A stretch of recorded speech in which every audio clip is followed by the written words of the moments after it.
Welcome back. I-Team 8 uncovered new details on the fire that tore through a home in the Carroll County community of Flora. It was, you recall, ruled an arson. I asked to speak with the state's police superintendent. He declined. That is until we approached him again. State police detectives working for nearly 8 years have not made an arrest. Mystery still surrounds the November 2016 deaths of these 4 girls in Flora. 11-year-old Kiana Davis, 9-year-old Kiara Phillips, 7-year-old Carrie McDonald, and 5-year-old Keone Welch all died when this 2-story duplex went up in flames in arson.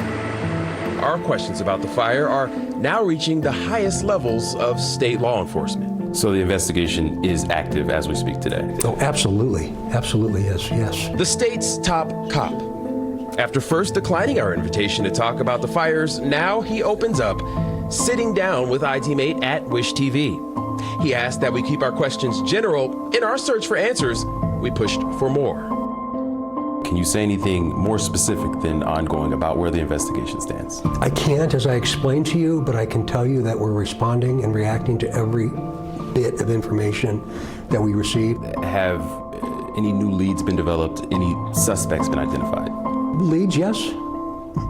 Suspects, no. We spoke to the girl's mother, Galen Rose, from her home in Missouri.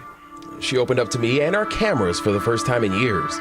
She tells us she's lost faith in the investigation, that she believes it was hindered early on by what we uncovered to be a flurry of personnel changes, resignations, and retirements coming from those involved in the investigation at its earliest stages.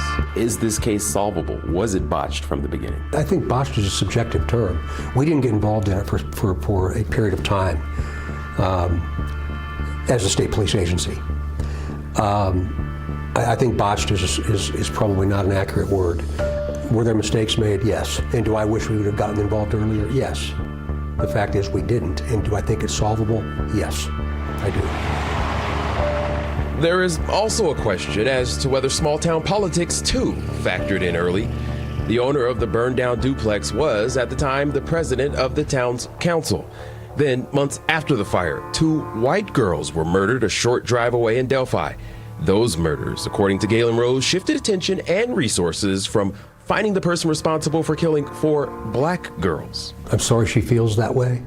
I've been referred to as a racist because I don't care about those 4 little black girls, and that's offensive to me and it hurts deeply.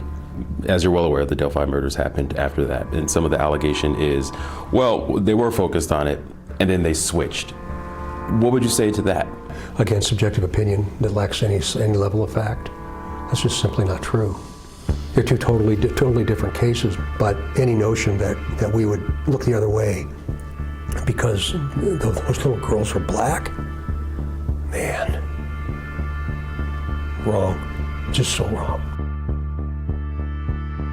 Our investigation uncovered a trail of documents showing an insurance policy taken out by the homeowner less than 2 months before the fire, good for 5.5 times the amount of the home, and an appraisal done around the same time, valuing the duplex at $45,000. This is an appraisal done on the home?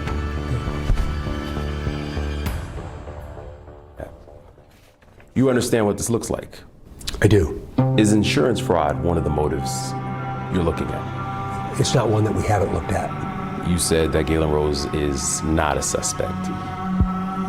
Can you tell us why she's not a suspect? All I can say is I believe that's accurate. Was she a suspect? I don't believe so. Again, my opinion. Is the homeowner a suspect? I'm not going to go there. My test here is, did we do what we knew was wrong? And the answer is no. No. We did the very best we could with what we had at the time.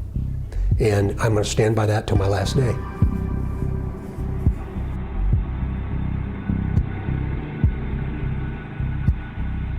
Indeed. I also asked Superintendent Carter about another detail that our investigation dug up. A 2019 letter sent to Galen Rose by state investigators. That conversation never happened because, as Rose told us, she felt she was the target of the investigation. She now tells us she is willing to talk to investigators.